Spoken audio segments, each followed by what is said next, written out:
अरे भाग्यवान, आज उठना नहीं है क्या? देखो सुबह हो गई, पक्षी भी चहक रहे हैं। रामकिशन जी ने अपनी पत्नी मनोरमा को जगाते हुए कहा। तो मनोरमा जी अचानक अपने पति की आवाज़ सुनकर झट से उठ खड़ी हुई और रसोई घर में जाकर चाय बनाने लगी।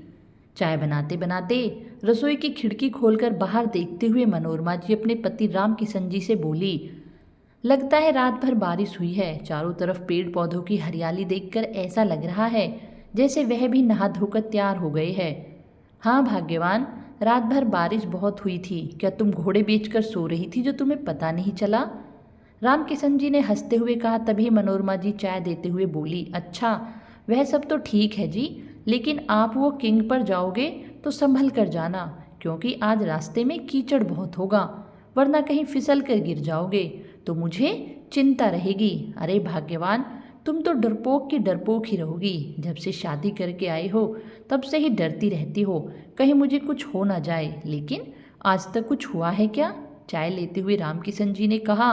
तो उनके पास बैठते हुए मनोरमा जी बोली, सुबह सुबह शुभ शुभ बोलो जी, परमात्मा ना करे कुछ भी हो। अच्छा ठीक है भाग्यवान, मैं संभल कर ही जाऊंगा, अब तो खुश हो ना? मनोरमा जी खिलखिलाकर हंस पड़ी। रामकिशन जी मनोरमा जी की हर बात मानते थे।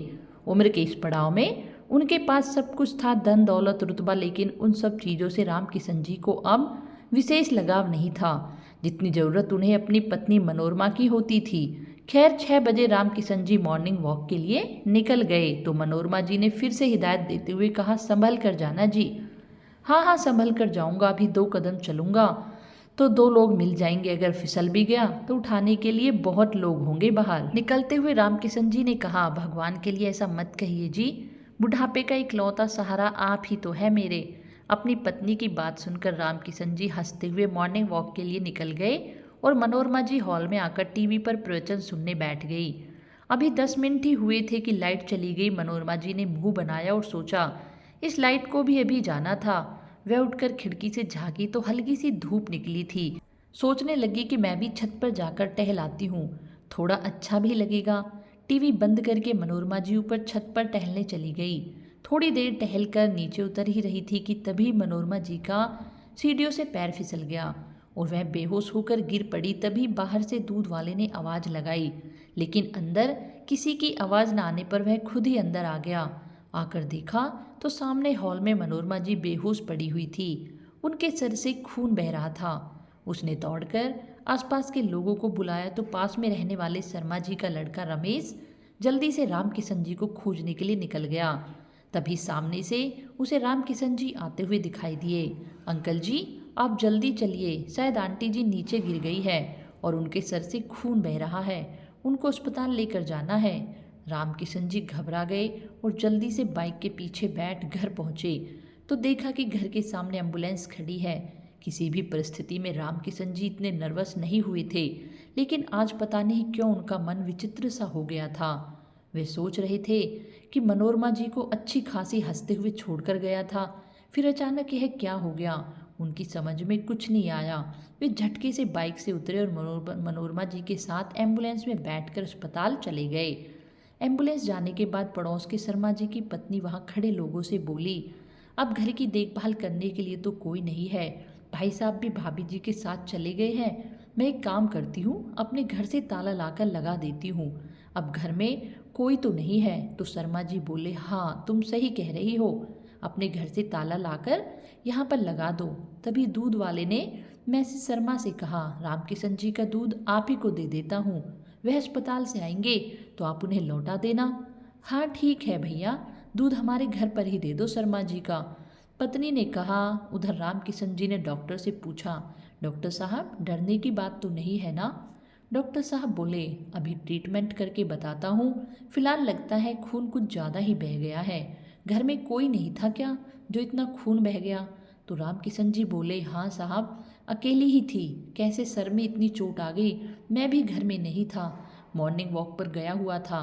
मनोरमा जी घर में अकेली ही थी, वह दूध वाले ने देख लिया, वरना भगवान ही जाने क्या होता। डॉक्टर साहब बोले, ठीक है अभी ग्लूकोज और खून की बोतल चढ़ती है, तब तक आप बाहर बैठिए। तो रामकिशन जी एक लंबी सांस लेते हुए वहीं बाहर पड़ी एक बेंच पर गुमसुम से बैठ गए और आंखें बंद करके भगवान से प्रार्थना करने लगे कि बस जल्दी से मनोरमा जी को होश आ जाए। थोड़ी देर बाद नर्स ने आकर कहा, मैडम को होश आ गया है, आप मिल सकते हैं। तो रामकिशन जी को जान में जान आई। उन्होंने राहत की सांस ली और जल्दी से अंदर गया और मनोरमा जी की तरफ देखते हुए बोले, ठीक हो ना भाग्यवान? तो मनोरमा जी मुस्कुराकर आंखों के इशारों से हाँ बोल दिया। तभी डॉक्टर ने कहा कि घबराने की कोई बात नहीं है, सीढ़ियों से गिरने की वजह से सर में थोड़ी चोट आ गई है, लेकिन अब ठीक है, शाम को आप इन्हें घर ले जा सकते हैं। शाम को रामकिशन जी मनोरमा जी को लेकर घर आ गए।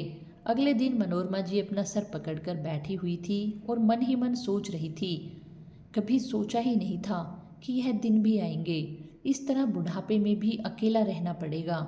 सोचते सोचते मनोरमा जी की आंखें भर आई। वह वहाँ से उठी और अलमारी खोलकर अपने बचपन का एक एल्बम लेकर बैठ गई और अपने मम्मी पापा दादी की फ़ोटो देखने लगी। दादी की फ़ोटो जैसे उनकी आंखों के सामने आई तो उस फोटो पर अपने प्यार भरे हाथ फेरते हुए बोली, दादी आप कहाँ हो? देखो ना, अब मैं भी दादी बन गई हूँ, लेकिन शायद आपकी जितनी भाग्यवान नहीं हूँ। मेरे नाती पोता कोई मेरे साथ नहीं रहते। मनोरमा जी को अपनी दादी के साथ बिताया हुआ समय बहुत याद आ रहा था। कितनी अच्छी सहेली थी दादी उसकी। उस मोबाइल टीवी कुछ भी नहीं होता था उस समय। मनोरंजन का साधन तो दादा और दादी की कहानियाँ ही थे। मनोरमा जी यह सब सोच ही रही थी कि तभी पीठ थपथपाते हुए रामकिशन जी बोले, क्या हुआ, कहाँ खोई हो? तो मनोरमा जी एल्बम बंद करते हुए बोली, आप तो मेरा बहुत ख्याल रखते हो जी, लेकिन इस उम्र में बच्चे हमारे साथ होते तो बहुत अच्छा लगता। कभी कभी हमारी जिंदगी बहुत ही निराश लगती है। मनोरमा जी की आंखों से आंसू छलक आए। तो रामकिशन जी बोले, कहने को तो हमारे एक बेटा और एक बेटी है, लेकिन साथ में कोई नहीं रहता। अपना सुख दुख हम लोगों को खुद ही मिलजुल कर काटना होगा। वह बातें कर ही रहे थे कि तभी डोर बेल बजी। मनोरमा जी थोड़ा सर पका गई। इस समय कौन आया होगा? शायद उनकी बेटी सविता होगी या फिर उनका बेटा पंकज होगा। उन्हें सरप्राइज देने के लिए आए होंगे। यह सोचते ही जैसे उनके शरीर में जान सी आ गई। वह जल्दी से उठी और दरवाज़ा खोलने के लिए दौड़ भागी, लेकिन दरवाज़ा खोलने पर मनोरमा जी निराश हो गई, क्योंकि मोहल्ले का एक बच्चा बैल बजाकर चला गया था। वह निराश होकर वापस लौट आई तो रामकिशन जी बोले, क्या हुआ भाग्यवान, कौन था? अरे कोई नहीं, वह पड़ोस में रमेश का बच्चा बैल बजाकर भाग गया। काश हमारे नाती पोते भी हमारे पास होते तो हम भी उनके साथ बच्चे बनकर खेलते, लेकिन यहाँ तो दूर दूर तक कोई भी आकर हमारे साथ रहना पसंद नहीं करता। मनोरमा जी का दुख सुनकर रामकिशन जी चुप रह गए। कुछ क्षण के लिए सन्नाटा सा छा गया। फिर रामकिशन जी बोले, छोड़ो ना भाग्यवान, ऐसी बातें मत करो। क्या कुछ नहीं है हमारे पास? घर द्वार, खेती बाड़ी, बेटा बेटी, सब कुछ तो है। तभी उनकी बात को बीच में ही काटते हुए मनोरमा जी बोली, अजी बच्चे तो है, लेकिन बच्चों के पास हमारे लिए समय ही कहाँ है। अरे भाग्यवान, तुम भी कैसी बातें करती हो? हमारे अकेले के बच्चे थोड़ी ना हमसे दूर रहते हैं। आजकल का तो माहौल ही ऐसा है कि रोटी के लिए बच्चों को देश विदेश में जाकर नौकरी करनी पड़ती है। अब महंगाई भी इतनी बढ़ गई है, एक अकेले इंसान के कमाने से कुछ नहीं होता, और आजकल अच्छी नौकरी भी महानगरों में ही मिलती है। रामकिशन जी ने कहा तो मनोरमा जी बोली, सही कह रहे हैं आप। अब बेचारे बच्चे भी क्या करें, अपनी उन्नति के लिए उन्हें भी बाहर जाना ही पड़ता है। हाँ भाग्यवान, अब तुम निराश मत होना, देखना एक दिन सब ठीक हो जाएगा। रामकिशन जी ने कहा। तभी उनका मोबाइल बज उठा। मनोरमा जी ने देखा तो बेटी सविता का फ़ोन था। यह देखकर मनोरमा जी के चेहरे पर एक आशा की चमक आ गई। हाँ सविता बेटा, कैसी हो? तुम कब आ रही हो? तो सविता ने कहा, हाँ माँ मैं ठीक हूँ, अभी भैया से बात हुई है, हम दोनों संडे को आपके पास आ रहे हैं। अच्छा संडे को मतलब परसों? हाँ माँ परसों, बड़ी मुश्किल से अपना समय निकाल कर आपके पास आ रहे हैं, सविता ने कहा। तो मनोरमा जी बोली, चलो ठीक है बेटा, जल्दी से आ जाओ, आप सबकी मुझे बहुत याद आ रही है। क्या माँ, आप तो जानती हो काम बहुत है, छुट्टी बहुत मुश्किल से मिलती है। मैं तो जॉब के साथ साथ अपने घर की पूरी जिम्मेदारी भी उठाती हूँ। आपको समझना चाहिए। लेकिन नहीं, आपको तो हमेशा बस मिलने की लगी रहती है।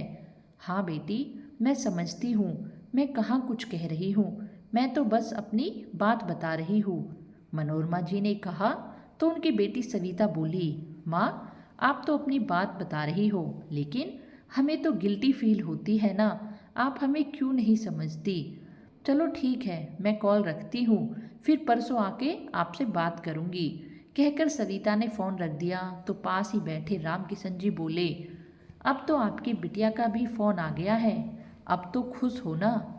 हाँ जी, अब तो एक उम्मीद की किरण दिख रही है कि सब कुछ ठीक हो जाएगा।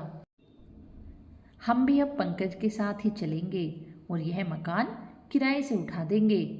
परसों तक वह दोनों आ जाएंगे। तब तक हम उनके लिए कुछ मिठाई विठाई बना लेते हैं। कहते हुए मनोरमा जी वहाँ से उठकर रसोई घर में चली गई। जब से रामकिशन जी और मनोरमा जी ने अपने बच्चों के आने की खबर सुनी है, तभी से दोनों बच्चों के स्वागत की तैयारी में लगे हुए थे। उनके बेडरूम की भी साफ सफाई करके सुव्यवस्थित करवा चुके थे। उन्हें बस बच्चों के आने का इंतजार था। इंतजार की घड़ियां थी कि ख़त्म हो ही नहीं रही थी। एक एक मिनट एक एक घंटे के समान कट रहा था। मनोरमा जी कई बार गेट के बाहर सड़क तक जाती और देखकर वापस आ जाती। उन्हें बेचैन देखकर रामकिशन जी बोले, सब्र करो भाग्यवान, थोड़ी देर में बच्चे घर में ही आएंगे।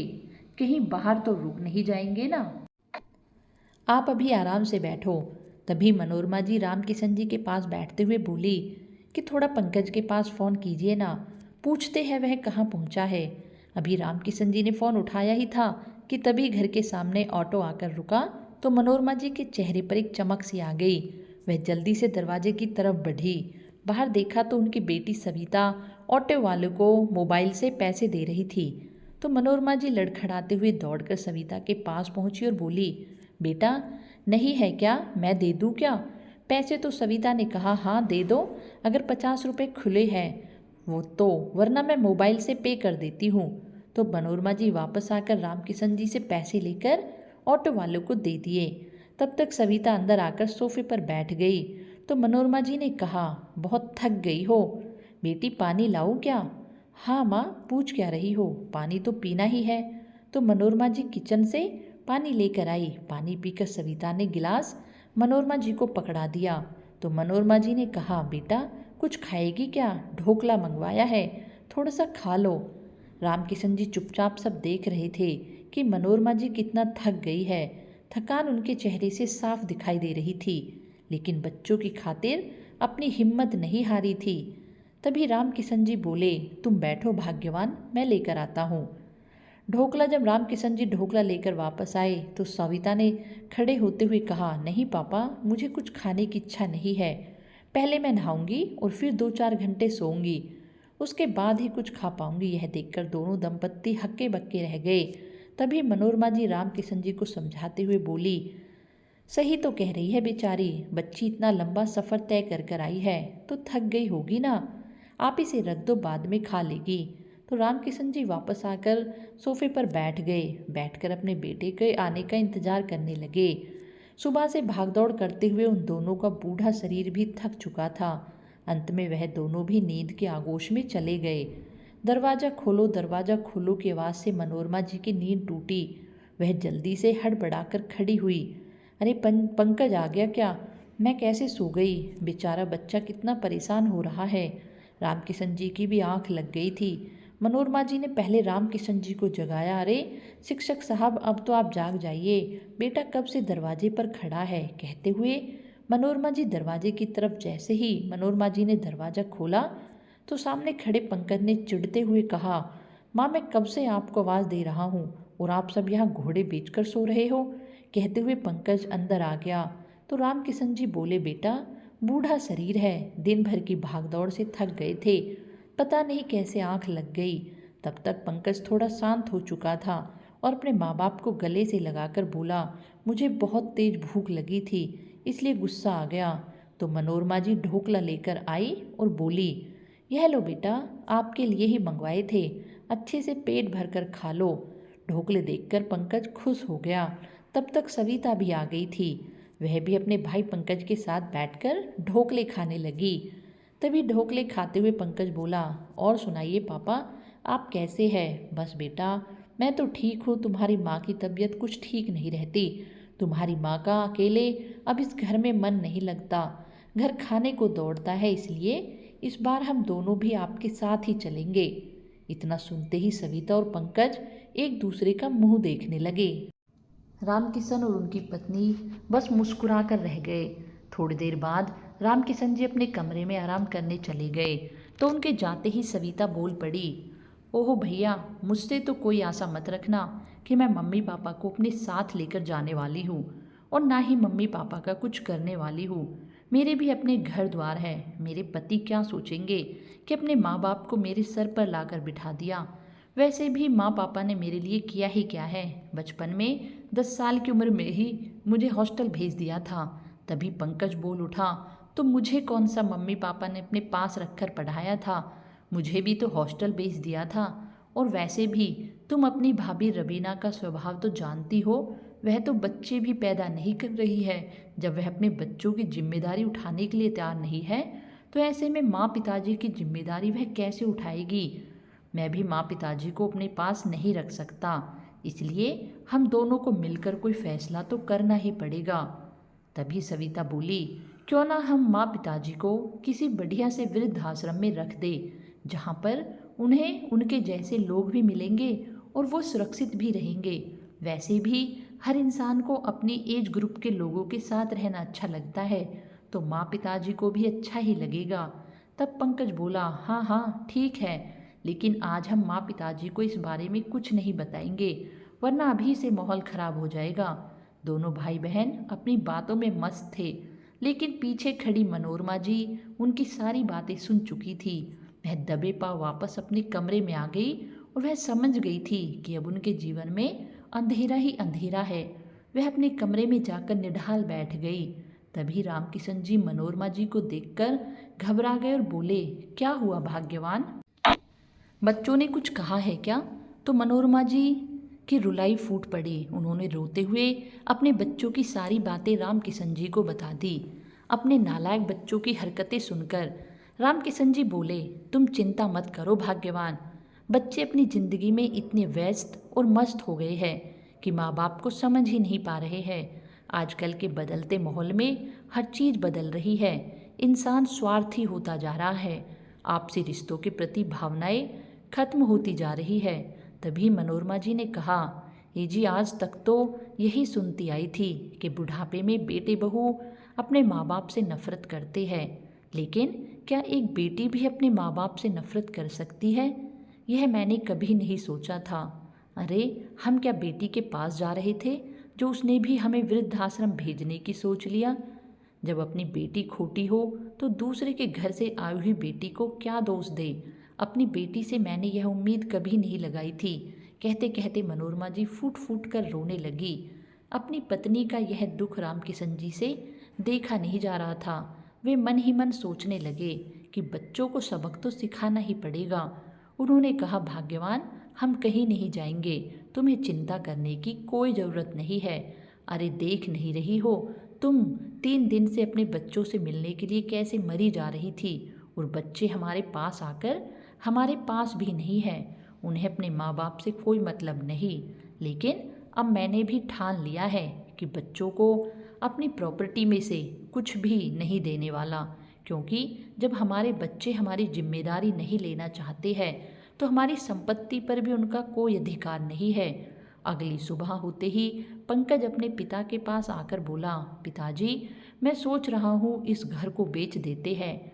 आप दोनों की भी उम्र हो चली है, इसलिए अब आपको वृद्धाश्रम चले जाना चाहिए। वहाँ अपनी हमउम्र लोगों के साथ रहोगे तो आपको भी अच्छा लगेगा। तभी सविता भी बोली, हाँ पिताजी, भैया सही कह रहे हैं, अगर आप वृद्धाश्रम में चले जाएंगे तो हम भी यह मकान बेचकर निश्चिंत होकर चले जाएंगे। अब बात को समझने की कोशिश कीजिए आप। तभी रामकिशन जी चिल्लाते हुए बोले, अरे हम तुम्हारी किसी भी बात को नहीं समझेंगे। हम लोग वृद्धाश्रम किसी भी कीमत पर नहीं जाएंगे। जब हमें दूसरों के सहारे ही जीना है तो आश्रम क्यों जाए। हमारे घर जो बाई आती है वह भी हमारा अच्छे से ख्याल रखती है। हम जीते जी इस घर से कहीं नहीं जाएंगे। रही बात हमारी संपत्ति की, तो इस पर तुम्हारा कोई अधिकार नहीं है। जब तक तुम लोग हमारी देखभाल दूसरों पर थोप रहे हो तो हमारी संपत्ति पर भी तुम्हारा हक कैसे हो सकता है। तुम लोगों को जहाँ जाना है वहाँ जाओ, बस हमारी आंखों से जल्दी दूर हो जाओ। रामकिशन जी का दो टूक जवाब सुनकर पंकज और सविता दोनों एक दूसरे की तरफ देखने लगे। तभी पंकज शांत होते हुए बोला, अच्छा पिताजी, हम तो आपके भले की ही बात कर रहे थे, लेकिन अगर आपको हमारी बात इतनी ही बुरी लग गई तो प्लीज़ हमें माफ़ कर दीजिए, लेकिन अपने बच्चों के साथ ऐसा मत कीजिए, क्योंकि माँ बाप की प्रॉपर्टी पर तो बच्चों का ही हक होता है। हाँ बेटा, सही कहा तुमने, लेकिन जब माँ बाप की जिम्मेदारी वृद्धाश्रम वाले उठाएंगे तो उनकी प्रॉपर्टी भी वृद्धाश्रम में ही जाएगी। उस पर तुम्हारा कोई अधिकार नहीं है। और अब मैं आगे आपको कोई सफाई नहीं देना चाहता हूँ, इसलिए तुम दोनों चुपचाप मेरे घर से निकल जाओ, वरना तुम्हारे लिए यह अच्छा नहीं होगा। पिता का गुस्सा देखकर सविता पैर पटकते हुए अपने माँ पिताजी से बिना कुछ बोले ही दनदनाते हुए वहाँ से चली गई। तो पंकज भी क्रोधित होकर आंखें फेरते हुए वहाँ से चला गया। अब रह गए दोनों बुजुर्ग दंपत्ति, जो अपने दोनों बच्चों को जाते हुए एकटक देख रहे थे।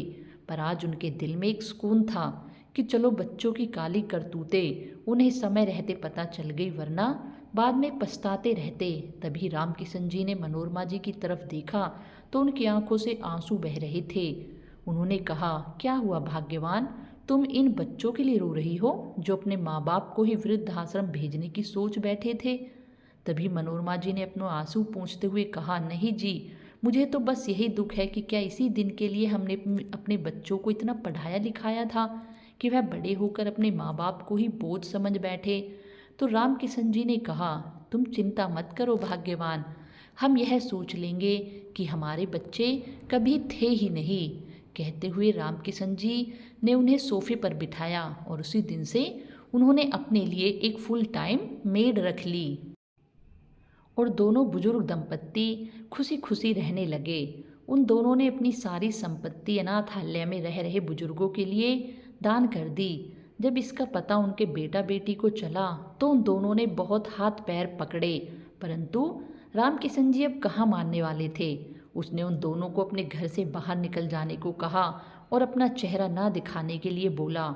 दोनों भाई बहन को बहुत पछताना पड़ रहा था, जबकि रामकिशन जी और उनकी पत्नी अब आराम से जिंदगी बिता रहे थे। अब उन्हें अपने बच्चों पर कोई अफसोस नहीं था। अफसोस था तो सिर्फ इस चीज़ का कि उन्होंने कैसी औलाद को जन्म दिया था। तो दोस्तों, आपको हमारी यह कहानी कैसी लगी? यह कहानी मात्र एक कहानी नहीं, बल्कि आज के समाज की सच्चाई है जो हर बड़े बुजुर्ग माता पिता के साथ बीत रही है। तो इस कहानी में रामकिशन जी ने अपने बच्चों के साथ सही किया या गलत, कृपया हमें कमेंट बॉक्स में अवश्य बताएं। यदि हमारी कहानी पसंद आई हो तो हमारे चैनल को लाइक एंड सब्सक्राइब अवश्य करें। आप सभी का बहुत बहुत धन्यवाद जो आपने हमारी कहानी को ध्यानपूर्वक सुना।